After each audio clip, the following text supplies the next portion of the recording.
Nate's subject for us this morning. He serves on our Peace, Justice, and Reconciliation Commission, and his subject this morning is the Episcopal Church and Reparations.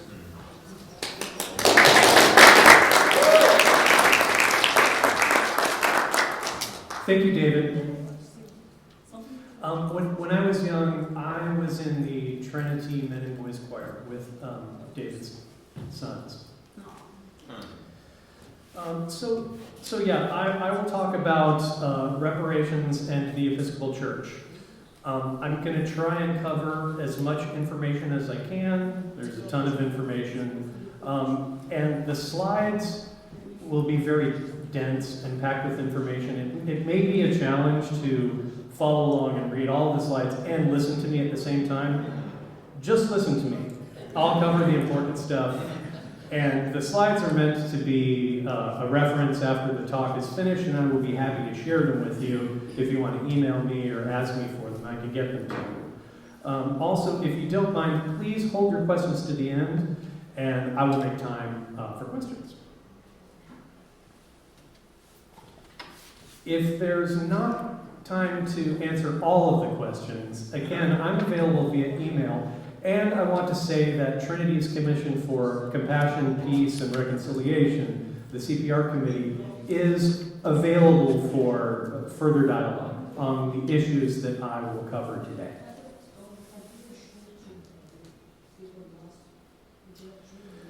So, last year, in the spring, the CPR Commission formed a reparations study group. For the past year and a half, the CPR Commission have discerned that our focus is racial justice. And we have tried as best we could to pursue a strategy of interfaith collaboration and to address issues of racial justice that affect the lives of people on an economic level. And to that end, we formed a reparations study group. The group formed and met from April through September of 2021. We set about to learn about reparations initiatives in the Episcopal Church. I'm going to go over all of these that we know about. Spoiler alert, they're happening all over the country. And we also learned about other reparations initiatives in other faith communities and in state and municipal governments in the United States as well. We also set about to learn about the history of Trinity Parish. We were looking for evidence of racial violence or the organization of systemic racism through the leadership of Trinity's clergy or prominent parishioners. And we brought some recommendations back to CPR to vote on when we delivered our final report on September 28th of 2021. I've been trying to get a forum slot since November. So the members of the study group were Reverend Matt, Deacon Connie, myself, Anna Green, Gloria Hassler, Tristra Neuer-Yeager, Elizabeth Johnson, Millie Fleming-Moran, and James Wolfe. The final report of the Trinity Reparations Study Group is available as a Google document if you want to read the entire thing. It's a little dry. I'll cover the high points. So let me skip right to the end. These were our recommendations. The CPR Commission voted on and approved 2 of them and have put 2 off. The first recommendation is to open a dialogue with Bishop Jennifer and recommend that a reparations study group be formed under the purview of the diocese. In almost every example in the Episcopal Church, reparations initiatives are happening at the diocesan level, with a couple of exceptions, and I'll talk about those. And so we voted on that and approved that. So we have reached out to Bishop Jennifer, and we are anxiously awaiting her ideas. We also voted to seek partnerships through the Bloomington Multi-Faith Alliance and other community groups to put together an effort to pursue reparations at the City of Bloomington level, or to join forces with others who may have already started that process. What we found in Bloomington was vast evidence of housing discrimination. And that is a problem that it appears that, there were Trinity parishioners that were involved with that, but that's a problem that's bigger than Trinity. That involves all of Bloomington. And indeed, the Faith for Racial Equity Subcommittee of the Bloomington Multi-Faith Alliance is interested in pursuing racial justice and considering these issues. And then there was also a reparations subcommittee of the Monroe County Black Democratic Caucus. A couple of weeks ago, they gave a presentation called The State of the Black Community during Black History Month, and CPR has started to work with both of those groups. So we put off voting on a couple of the recommendations. One was to seek connections with the Miami, Delaware, Potawatomi, and Shawnee communities in order to collaboratively develop a land acknowledgement and identify opportunities for partnerships that would benefit these communities. We simply don't have the volunteer strength to pursue that at this time. Maybe you'd like to join us and help us with that. If so, please let us know. And then we also put off voting on the last recommendation, which was to ask the Episcopal Church for support and guidance for congregants who are descended from slave-owning families. During the course of our investigation, I confirmed some stories that I had heard about my family, and that is that actually I am descended from a slave-holding family. And that changed my feelings more than I thought it would. I was always going to be committed to learning about reparations and pursuing these reparative actions, but actually that did change things for me. But we put off voting on that because the Episcopal Church of the United States actually already has a ton of material for us, including the Sacred Ground class that a bunch of us have taken. There's other curricula and webinar series, and there's a lot of sort of anti-racist activity already happening in the Episcopal Church. So we kind of put that one off.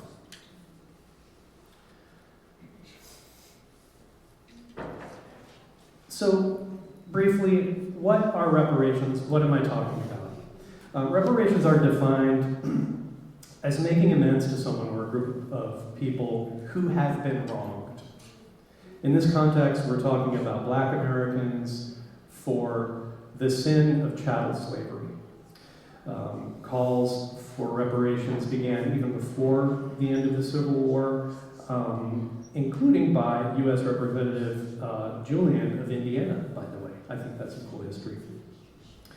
But at this point, reparations also need to include historic and ongoing injustices, including Jim Crow, redlining, sundown towns, over-policing, police murders, mass incarceration, medical abuse and neglect, and on and on and on. There have been, at this point, 160 plus years of advocacy for reparations and essentially no action by the federal government and almost no action by any state government. We also need to acknowledge that Native Americans are a second unique group of people who have been wronged and deserve reparations as well. At the national level, a lot of discussion of reparations has focused on closing the racial wealth gap between white and Black people. And at this point, that gap is estimated to be between $10 and $12 trillion. And just for comparison, that number is 3 to 4 times the total spending of all state and municipal governments in aggregate. It's grown to be just a massive divide. In this talk, I'm not going to make the case for reparations in general, but I do want to offer some background reading. There are 2 pieces in The Atlantic by Atonement B.C. Coates that I really recommend. I haven't listed here. And then there's a ton of literature in general about reparations, but if you want something relatively short. These are kind of long-form magazine articles, but these are very, very good. I recommend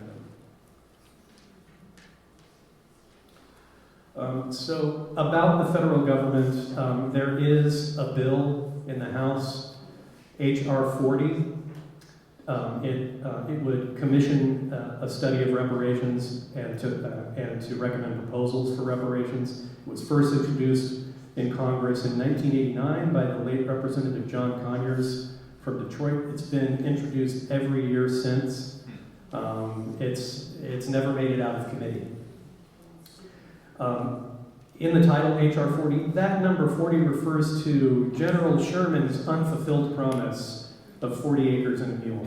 That was a U.S. Army general order at the end of the Civil War that was very quickly countermanded by President Andrew Johnson directly after the Civil War. So that's what they mean by 40. The first time the bill even got a committee hearing was in 2019. President Biden has announced his support for the bill last year. It's still stuck in committee, but as recently as February, one of the bill's sponsors, Representative Sheila Jackson Lee of Texas, has announced that the bill has enough votes to pass the House. So we may actually see some movement on this, 30 plus years after it was first introduced. So that's what's happening at the federal level. At the state level, there is only one state that is moving towards reparations, and that is California. They passed a bill in 2020 to form a task force. The first report will be due this summer. It will be a lengthy report, 200 to 300 pages long, and will address many aspects of racial justice. And part 2 of the report, which is due in the summer of 2023, will be making recommendations for reparations. That's all that's happening at the state level. At the municipal level, Evanston, Illinois became the first city in 2019 to fund reparations for Black residents. They committed $10 million over 10 years, funded by a 3% tax on recreational marijuana. And they have just begun distributions of $25,000 per eligible resident. And those who are eligible are Black residents and their descendants who lived through Redlining in Evanston. Asheville, North Carolina in 2020 passed a bill during the George Floyd Black Lives Matter uprisings to provide funding for reparative programs. They have appropriated their first $2.1 million for reparations and have started to appoint commissioners. Asheville will not be making direct payments to individuals or families. Their money will go for programs and investments. Rochester, New York, under the leadership of the mayor, has started a universal basic income program funded at over $2 million and explicitly meant to be reparations. I don't know a lot about this, won't say too much about it. And then I want to mention this group called Mayors Organized for Reparations and Equity. This is a group of a little over 12 current and former mayors who are collaborating to develop reparations initiatives with Black communities in their cities.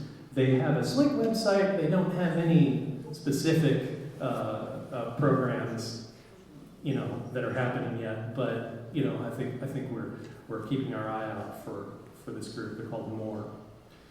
Okay, so let's talk about the Episcopal Church. The majority of reparations initiatives happening in the United States are happening in the Episcopal Church. And the Episcopal Church announced its support for reparations at the General Convention in 2006. And I just want to read this resolution because this is kind of profound.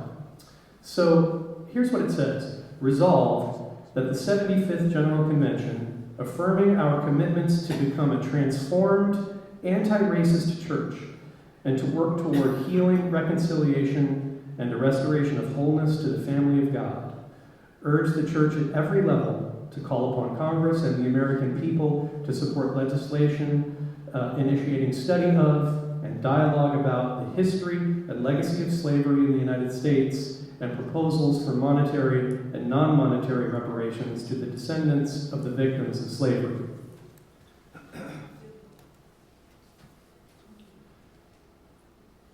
There we go. So reparations is supported at the highest level of the Episcopal Church USA. The Diocese of New York in 2019 created a $1.1 million reparations fund and task force. The Diocese of Long Island sold some property and put together a reparations fund. The Diocese of Maryland in 2020 put together a $1 million reparations fund. I'm gonna try to get. There's a lot of these. I'm gonna try to get through them so we have time for questions. I want to point out the Diocese of Massachusetts, especially because of their reparations toolkit, which they have available online. There's a lot of material in the Episcopal Church published on reparations. The stuff out of Massachusetts is very high quality, maybe the best. And if Bishop Jennifer wants to pursue reparations at the diocesan level, I think that the reparations toolkit out of Massachusetts would be a very good place to start in kind of forming our initiative. We heard from the Diocese of Michigan. They're starting their journey of reparations. The Diocese of New Jersey have started a task force in 2021. And at the beginning of Trinity's reparations study group, we attended a webinar on reparations that was hosted by the Diocese of New Jersey, and Bishop William Stokes said something that really struck me, and I made note of it, and I just want to read what he has to say, and that is that reparations is the most important work that we could be doing in our time. And he said that none of us will be free until we do this work of truth-telling. The Bishop of Georgia, who has committed 3% of their endowment for a racial reconciliation and healing fund. This is also essentially reparations, but the Bishop of Georgia had his own take on this, and that is that he wanted to not use the word reparations. The word reparations, I mean, we've been arguing about it for over 160 years. It's very triggering to some people. It's controversial, needless to say.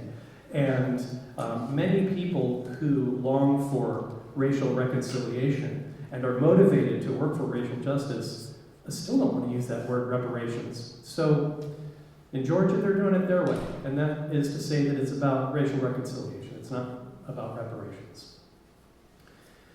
And then also want to point out that the Virginia Theological Seminary, which is an Episcopalian seminary, have also created a $1.7 million reparations fund in 2019, and they began making payments to descendants of slaves that were owned by the school last year. You might notice a pattern here, and that is that all of this activity starts around 2019. So this is all very new in the Episcopal Church. It's very widespread, but it's only a couple years old. So we're all just sort of learning as we go, I guess. In that webinar that I mentioned, hosted by the Diocese of New Jersey, one of the presenters was the rector at Memorial Episcopal Church in Baltimore, Maryland. So this is one of the very few exceptions in the Episcopal Church where reparations are being done at the parish level. There are some real differences between Memorial Church and Trinity, and one is that Memorial Church had access to extensive documentary evidence of systemic racism being organized in the church and out of the church. Trinity does not have that. The story at Memorial Church is striking, and Memorial Church did not start out to engage in reparations. They started out to simply renew their congregation. The congregation was dwindling.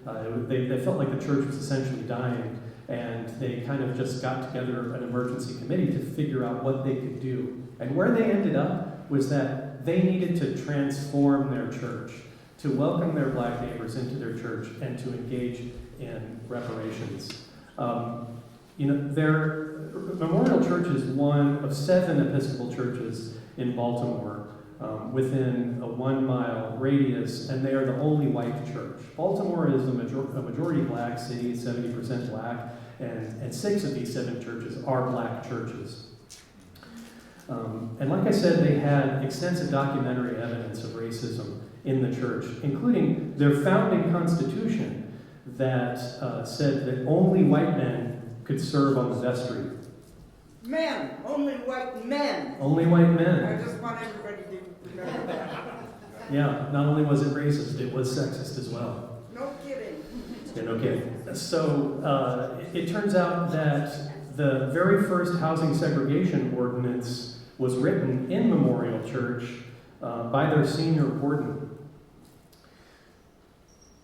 The racist history of Memorial Church in Baltimore, it wasn't hidden history. They described it as an asymmetric history because all of their black neighbors knew that history, but the white congregants of Memorial Church did not know that history.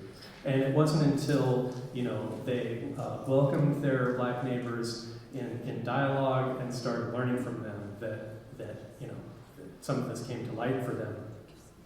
So Memorial Church put together a $500,000 reparations fund over 5 years, and their annual budget is only $400,000. So I just want to point out that they meant this to be sacrificial, and they desperately need to transform their church. And it's coming from the general budget. They're not doing separate fundraising for it. It's not from a racial justice committee. This is at the core of their church that they're doing this.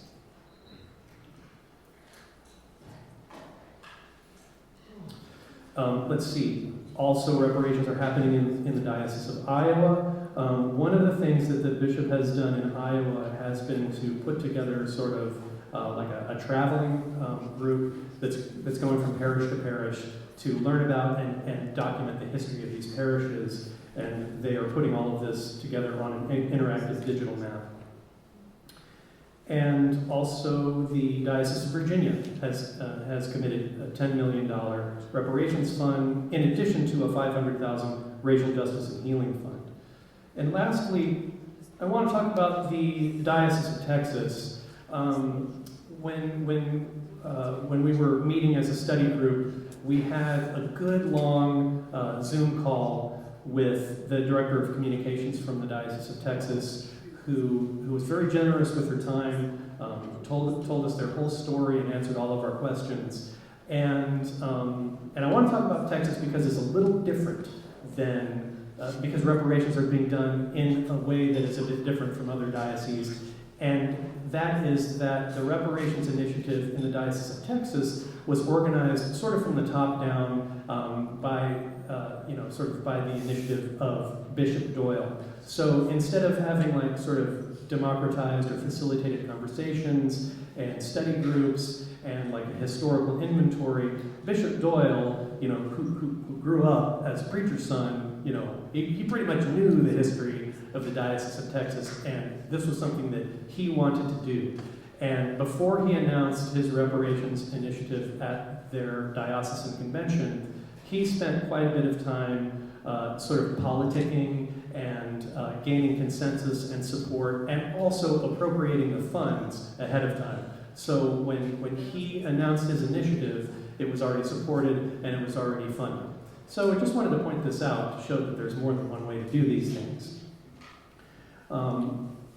There were just some amazing stories about slavery, the legacy of slavery, and reparations in the Diocese of Texas. One that I want to tell you is about John and Joseph Talbot, who were 2 enslaved Africans whose owner, Judge Matthew Talbot, brought them to Christ Church in Matagorda, Texas, along the Gulf Coast, south of Houston.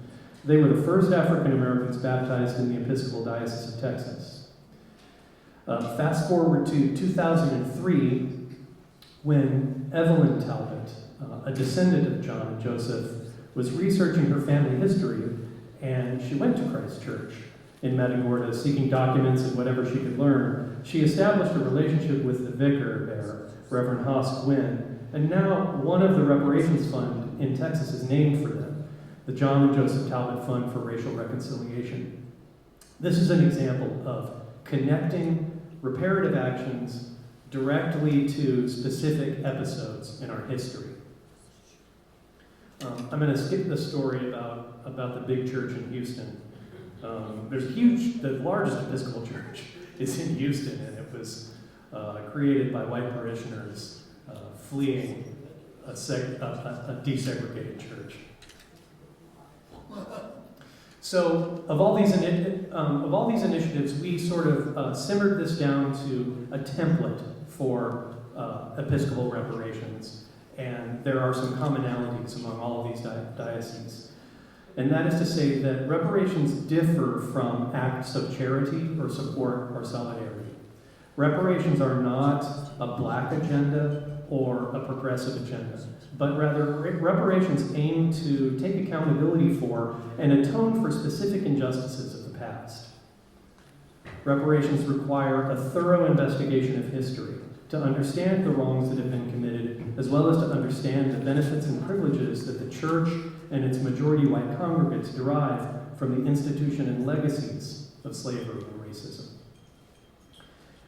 So before reparations can be done, historical investigations need to be done. And that's done through the collection and analysis of documents, primary sources, as well as through storytelling. A lot of our history is only available, via oral history. So a historical inventory should then inform a process of discernment that identifies reparative actions that can be taken in pursuit of restorative justice. Reparative actions must be discerned and implemented in partnership with the existing black community and whenever possible with the descendants of the black community that were harmed in the past.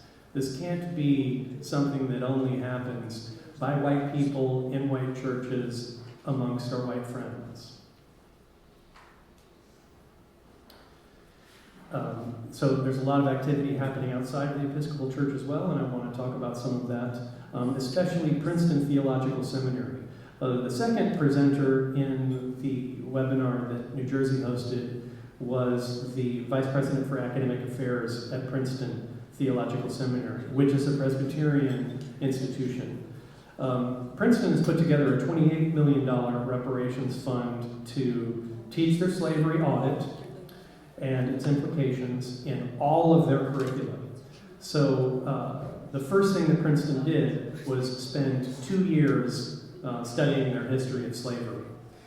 And the recommendation that came out of their task force was to teach that history in literally all of their curriculum. They're not offering one class on the history of slavery at Princeton. It's taught in every class at Princeton. Princeton is making economic reparations in the form of scholarships. They are building community partnerships, and they're changing the names of their buildings, many of which were named for, known racists. We've seen that in other places, including Ivy Bloomington as well.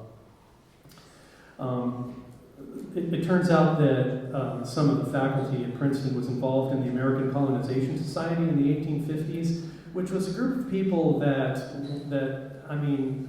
were trying to avoid civil war, but they were trying to do that by ejecting all of the enslaved Africans from the United States. They established an American colony in North Africa, it's now called Liberia, and they tried to send all of the enslaved Africans to Liberia, just get them out.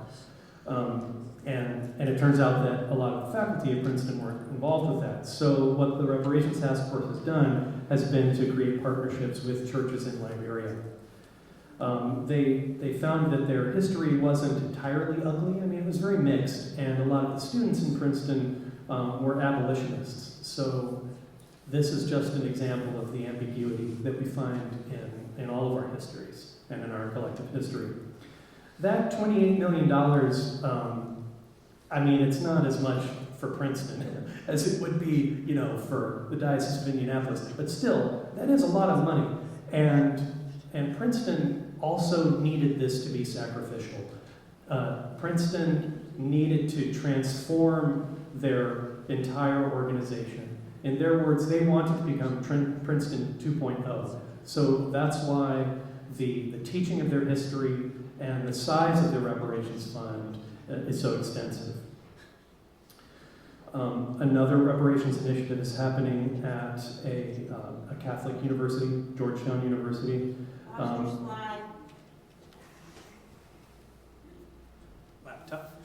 Laptop keeps falling asleep here.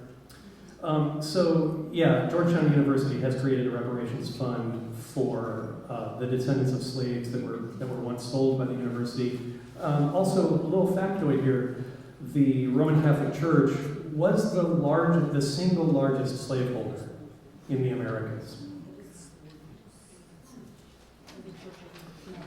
The Minnesota Council of Churches has put together a 10-year, $10 million reparations fund. There We'll use the other door. many faith communities.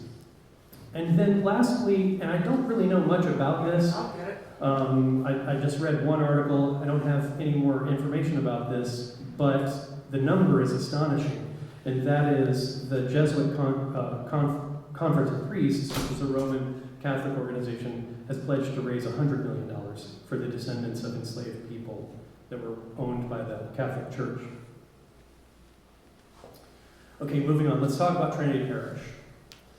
During the course of our investigation last year, we did not find historical evidence of specific incidents of racist violence or systemic racism organized through the leadership or participation of Trinity's clergy or prominent parishioners. This was not to say that it did not happen. This was only to say that a more thorough and in-depth historical investigation would need to happen in order to uncover such evidence. Since our study group finished in September, we have found some evidence of systemic racism and the participation of Trinity parishioners. I'm going to talk about that here in a second. So a couple of things. There's two sort of important historical subjects in Bloomington and in southern Indiana that are worthy of further research. One is Klan activity. There was extensive Klan activity in Indiana. It was all over southern Indiana. There were Klan actions in Bloomington, and there were Klan members in Bloomington. There were hundreds of thousands of Klan members in Indiana. We'd like to know more about that. We haven't found any evidence of Trinity parishioners being Klan members, but we'd like to know more about that. And then another thing that needs further research are racially restrictive covenants. And I'm going to talk more about that here in a second. Trinity, through its history, has owned, I believe, 6 properties, and one of them, which is 501 North Park. It was once owned by Trinity. I believe it was a rectory. And it was purchased after 1948. It did have a racially restrictive covenant attached to its property deed, but it would not have been legally enforceable at the time that Trinity purchased this property. That property is now IU Folklore and Ethnomusicology. So I'm not going to read through all this, but these are the historical sources that we were able to investigate last year. We were not able to investigate Trinity's documents that are housed in the diocesan archives in Indianapolis, and that was due to just the complications of COVID. Lee Little is the historiographer for the diocese, and he has sent us an index of documents that pertain to Trinity, but we just have not yet been able to read through those documents yet.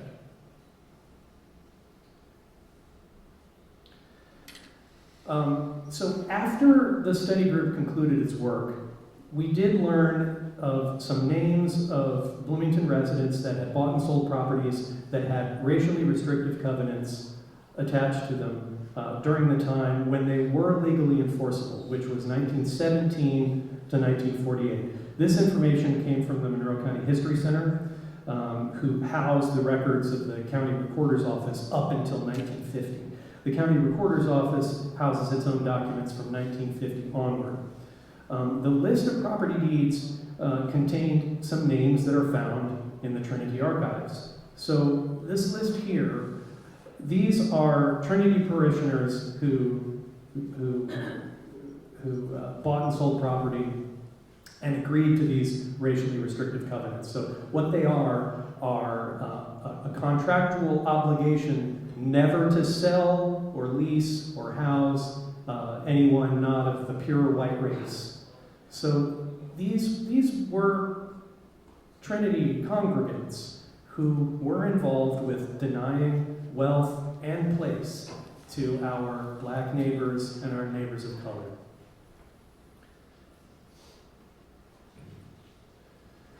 Almost nearing the end. Ooh, I'm running out of time. There's going to be a lot of time for questions. Good for you. Yes, okay. So where do we go from here? The first thing I want to mention, and I have a flyer on all of the tables except for this table. Sorry about that.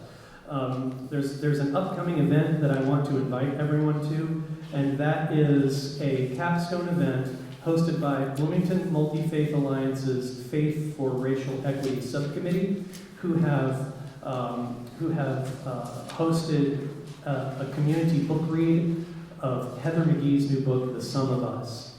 And so on Sunday, April 3rd, from 2 to 4 p.m., in person at First United Church on the east side, masks required, or online via Zoom, we will be having a collective discussion of all of the member churches' book discussion groups. And also there will be two guest speakers. Ashley Pirani, who is a member of the Monroe County Black Democratic Caucus, will be talking about housing discrimination in Bloomington. And April Hennessy, who is on the MCCSC school board, will be talking about school segregation in Bloomington. So April is going to be talking about a report that was produced in the O'Neill School at IU in 2020, 2021. Anyway, the O'Neill report is a study of school segregation in Bloomington, and it has some recommendations on how to desegregate our school system. The IDS recently reported on the O'Neill study, and their headline is that school segregation in Bloomington is currently at Brown versus Board of Education levels. So, yeah, since the early 60s, Bloomington has essentially resegregated our school system, and our housing is still very segregated as well. So we'll have some guest speakers to address those two things, and I want to invite you to that event. And then about racially restrictive covenants, I mentioned that more research is needed here. So what are these? Racially restrictive covenants, they show up in two places. They are attached to housing subdivision plats, which are filed with the recorder's office when tracts of land are very first subdivided into individual properties and sold. And they were also attached to individual property deeds. These covenants, first appear in the 19-teens, and they were to get around the 1917 Supreme Court decision, Buchanan versus Worley, which declared that segregation by city ordinance was unconstitutional. So immediately white people turned to individual contracts in order to exclude their black neighbors from property ownership and wealth creation. In 1948, the Supreme Court ruled in Shelley versus Kramer that these covenants were unconstitutional and therefore not enforceable. They're still attached to these property deeds because of the need to keep these documents intact when property changes hands. It's just not enforceable anymore. And then in 1968, the Fair Housing Act passed, which prohibited housing discrimination, and those agreements became explicitly illegal. So, they don't have any weight, but we also know that housing discrimination in Bloomington continued all the way up through the 1970s and the 1980s. We know this from reporting by Indiana Public Media and from the oral history of our neighbors. Gladys Devane, who was here last week attending forum, she told us that when she moved here in the 1980s, she bought a house in the Grandview neighborhood, and she was only able to do that because she had white friends who would vouch for her. That was as late as the 1980s. Okay, so this is what a plat looks like. This is the Maxwell Manor's subdivision. It currently is inside of the Elm Heights neighborhood, close just to the east of Bryant Park. And here's what the covenant says. The ownership and occupancy of lots or buildings in the subdivision are forever restricted to members of the pure white race, and his domestic servants not of the pure white race, and no person except a member of the pure white race shall acquire title to or occupancy, blah, blah, blah, blah, blah. It's a legal contract. So that's what it looks like on a subdivision plat. This is what it looks like on an individual property deed. And here's what it says. This deed is made upon the express consideration and agreement between the parties that the premises shall never be deeded, leased, or mortgaged to a person of the Negro race, and any such deed, lease, or mortgage shall of itself forfeit all the rights, blah, blah, blah. So, so if you sell this to a black person, then ownership of the property reverts to the seller. This is the list of deeds with racially restrictive covenants that we got from the Monroe County History Center. There's over 100 of them. And then recently we learned in another article published by Indiana Public Media that the county recorder's office have been indexing these deeds, and they have over 1,000 of them identified. But what they have are book and page numbers. So what's needed is further investigation in order to convert that into street addresses if we want to view it on the map. And I think we do want to view that on the map. This list here contains some of the most prominent names of Bloomington and IE history. All of these are in University Courts, which is north of Dunn Meadow.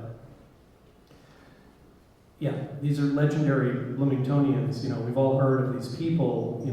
Buildings on campus are named from them. But did we know that they were involved in enforcing systemic racism in Bloomington? Did we know that they were denying wealth and place to our black neighbors?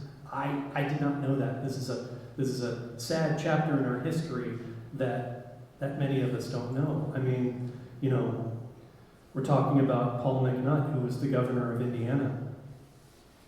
William O'Brien was the president of IU. So yeah, our history is, as I said, ambiguous. This is an online interactive map that I've started working on. This is a working prototype. I have mapped all of the subdivision plats that we got from the History Center, as well as their overlap with existing Kona Neighborhood Association neighborhoods. To me, that's interesting because of the narrative history that our neighborhoods tell. Like, for example, Covenanter, in the bottom right here, they tell their history, which includes the history of a home that was part of the Underground Railroad. But they don't tell the history that part of their neighborhood was whites only. Like I said, this is a history that a lot of us don't know about, and maybe a lot of people don't want to know, but I think it's important. Also on this map, I have a few individual street addresses that we've been able to identify, but it sounds like there's over 1,100 of them that we could put up on this map, and I think that would make a very powerful visual statement. Plus, I want to see what it looks like.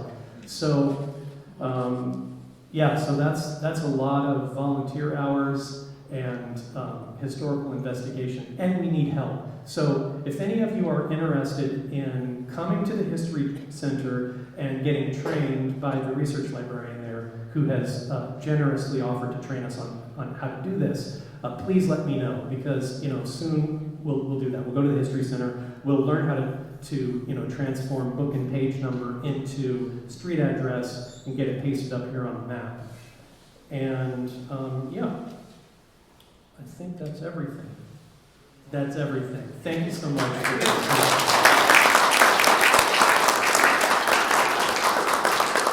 I'd love to take questions. Yes, please. We can go for about 10 minutes. Okay, 10 minutes of questions. Those kinds of covenants were also very restrictive of people who were Jewish. I'm curious, I realize it wasn't your focus, but as you were going into this research, what did you find around anti-Semitism? I don't think we've seen anything specific yet. Thank you for bringing that up. I'm going to look for it. What we have from the History Center are, like that spreadsheet, it has a short selection of like the language of the restrictive covenant, not the entire legal clause. And so much of them are the same. You can tell that they've been like essentially copy-pasted from the same template. And I think it's because of the original property owner that was selling them was including those. Yeah. Did you talk to James Madison, who wrote the book on the Ku Klux Klan in Indiana? We looked through his 2 books on the Klan. There's nothing about Episcopal churches in any of his books. It would be worth talking to him. I'm sure he's got research on that. Yeah. As a matter of fact, he was on our invitation list, Oh, he was? but he will return to that list. Yeah. Yes, please, Jane. Nate, I think I read somewhere that in the 30s, when many of these social programs came out as part of the New Deal, that HUD and Social Security were 2 prominent programs where blacks were excluded from subsidized housing and excluded from Social Security. Is that true? I'm not going to be the best person to talk about that history, but I have heard the same, and I think what you're talking about specifically is the history of redlining. That is federal policy that originates from that time period. Yes? Yeah, I was going to get into the same federal thing. Mhm. All of the veterans benefits that came after World War II. Here, can you talk into the mic? I was going to say all of the veterans benefits that came after World War II, the education programs, federal housing, GI Bill. yeah, the GI Bill whole thing. Those specifically excluded, most of them specifically excluded most people of color, That's right. even though they had fought and along people who were not people of color, etc. And that's a major systemic racism thing. Yes, it is. Thank you, Roman. Yeah, Ross, I have a question. Thank you for the great presentation, the great work. There was language you had about atone to atone. I'm kind of interested, in especially the Episcopal resources, about some of the theological implications of this work. When I think of atoning and reparations on an interpersonal level, there is a sense of, because I've now done this, we're good, right? Like this is, now we're even, I have made up for the injury that's caused, so now we can stand level. Is that feels part of the aspiration of a healthy vision of reconciliation, but also sort of distorted in a way as a motive? I was wondering if the church has reflected on absolution. I guess that's the word I'm looking for, absolution. Is absolution part of the endeavor here? If so, who's granting that? Who's not granting that? If that's not part of the equation, what does it mean to seek atonement or reparation? Kind of a big question, but I assume the Episcopal Church has reflected on some of this. Okay, I have a couple of thoughts, but I'm not a theologian. Yeah. Okay? But the theology of reparations is critically important in this conversation. And yes, it is about atonement and reconciliation. But as we heard from, some of the people in our webinars, it can't be repaired. It's in the past. And maybe it's possible that that true reconciliation, it will only be possible in the resurrection. But as you say, it is aspirational. Yeah. I think most people agree that it's the right thing to do. Right. Yeah, Mr. King. I know the covenant of 250 houses in my neighborhood, 1968. It says nothing about that, but I'm wondering if I should dig deeper for specific houses within those. Does that make sense? Yes, it does make sense, and I think that is a good place to look, because as I said, these racially restrictive covenants appeared on the subdivision plats and also on individual property deeds. Okay, I'll do it. Okay, please let me know what you find. Yeah. Yes, please. If we were to find that our own property, for example, had at some point a racial, or even now, still had something like that on it, how would you go about removing it? So you can't remove it. It's a part of the property deed. There is legislation in some states that seeks to actually be able to remove it. There is discussion amongst recorders and government professionals about whether that's ethical or not. Indiana has recently passed legislation whereby you can attach a statement to your deed saying that you repudiate that. I mean, it's not enforceable and it's illegal anyway, but it is part of the property deed and it can't be removed. However, recently Indiana has created some utility for you to repudiate officially on those documents. If you want to know more about that, you should talk to the county recorder, Eric Schmitz, and he can definitely help you with that. John Johnson, and then, are we running out of time soon? Go ahead. Yes. About 45 minutes. There's a footnote that is not exactly on the topic, but you should know that Nathaniel and me and my youngest son are also descendants of a pretty nasty racist behavior in America. We are full members of the Cherokee Nation, and we were expelled from our last lands in Georgia into Indian Territory in 1838-39. This was done initially suggested by Thomas Jefferson, who bought Louisiana Purchase to push all the Native Americans out, and carried out by President Jackson and President Van Buren. Anyway, just a footnote. We're also mixed bloods, by the way. We have Scottish ancestors as well. Okay, is it Susan? Present Yes. that. Yeah. So first, thank you. I mean, learning this history is incredibly important and really moving and very motivating. And now I'm going to suggest that, nonetheless, I'm not really comfortable with the model here. If the model is specific historical wrongs were done to specific people, and we are now going to try to repair in whatever way is possible, because of course full reparation is not, those specific wrongs to those specific people. I don't think that's the best way for us to think about this. My family, for example, came here in the 20th century. I have no ancestors who were slave owners. I feel clear about the fact that I've benefited from the history of slavery in this country. It doesn't matter that my particular ancestors were not slave owners. I think a lot of people who had those covenants in their deeds didn't even know that, right?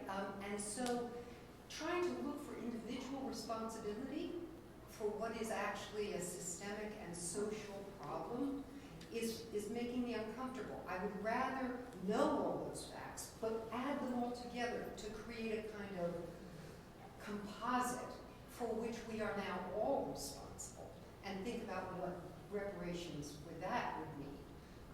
And with a particular eye to the fact that it's not all in the past, as you were saying. It continues, and the echoes and ripple effects continue. So So I'm struggling with the model here, and I would love to hear your thoughts about it. Okay, just, This will be it. okay, that was the last question. Thank you, Susan. Really important question and a really important point of discussion in our dialogue about reparations. And what you are saying is not wrong. I think you are missing one aspect, and that is that reparations are meant to repair wrongs of the past that are done to specific individuals and groups of people. Okay, so, which is aligned with what you're saying, that this happened this happened by policy. Yeah, it's on individual contracts, but that also was because of policy. And, you know, what you're saying about your family history also complicates matters.